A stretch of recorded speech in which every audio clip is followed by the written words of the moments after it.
April 14, 1912. Beneath the freezing North Atlantic, a massive iceberg lay in wait. Above the surface, deep in the Titanic's hull, a massive coal fire had been raging for 10 straight days. The doom of the unsinkable ship was sealed long before the ice. Today, we uncover the ultimate disaster of human error, a deadly mix of hidden fire, a stolen key, and a single arrogant radio message. The disaster started with a PR cover-up. Before even leaving Southampton, a massive fire broke out in coal bunker number 6. White Star Line executives feared that delaying the maiden voyage to extinguish it would be a public relations nightmare.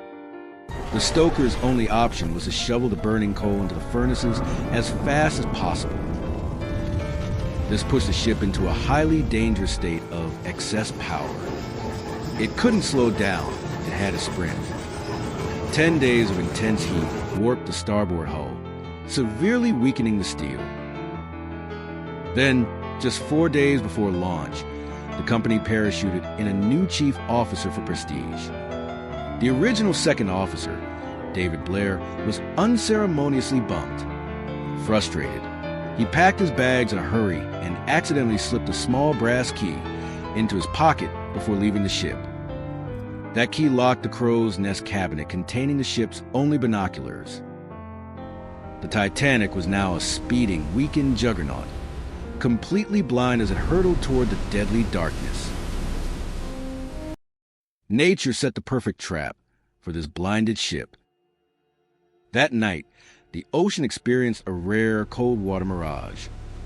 With no moon, no wind, and no waves, light refracted across the freezing air, creating a false horizon. Worse still, the iceberg in her path had recently rolled over, exposing its waterlogged, pitch-black underside. It was virtually invisible. Without visual warning, the radio was their only lifeline. Just hours earlier, the nearby SS Californian had been forced to stop by the iceback and generously radioed a warning about the minefield ahead. At that exact moment, the Titanic's wireless operator was busy making extra cash. He was transmitting stock orders and casual greetings for the Wall Street elite in first class. Annoyed by the loud, deafening signal from the nearby Californian, he angrily tapped back, "Shut up, I am busy." Rebuffed, the Californian's operator simply turned off his radio and went to sleep. Hours later, when the Titanic was sinking, the closest ship capable of a rescue was completely deaf to their cries. At 11:39 p.m., peering through the freezing air, the lookouts finally spotted a massive black void ahead. Because that small brass key was sitting in a pocket miles away on land, the ship's binoculars remained locked in a cabinet.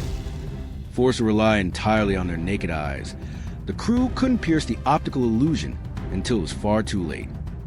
They had less than 40 seconds until impact. The first officer barked the most natural evasive order, hard to starboard. That command sealed the ship's fate. Had they simply braced for impact and hit the iceberg head-on, the reinforced bow would have survived. The front compartments would have flooded, causing casualties, yet the ship would have stayed afloat long enough for rescue. The sharp turn, however, caused the iceberg to slice along the right side like a surgical scalpel. The coincidence is chilling. The gash aligned perfectly with the weakened steel of bunker number 6, the exact spot baking from coal fire for 10 days. Human survival instinct targeted the ship's weakest physical link. 5 compartments were flooded. The ship was officially dead. As the tragedy unfolded, the sheer arrogance of having too few lifeboats forced unimaginable choices. Here, the ultimate dignity of humanity shone through. On the sloping deck, billionaire John Jacob Astor loaded his pregnant wife onto a lifeboat, then stepped back and lit a cigar. Mining tycoon Benjamin Guggenheim changed into his best evening wear, declaring he would prepare to go down like a gentleman.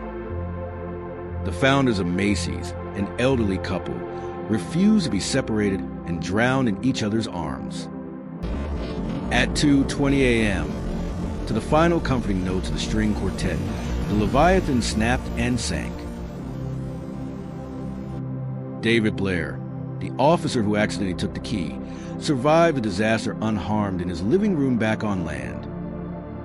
Decades later, that tiny brass key that blinded a ship sold at auction for $135,000. The violin played by the bandmaster to calm passengers as the ship went down fetched $1.3 million. Ultimately, ice alone did not destroy this marvel of engineering. The true culprits were an astonishing cascade of human arrogance and forgotten brass key in a disgruntled sailor's pocket.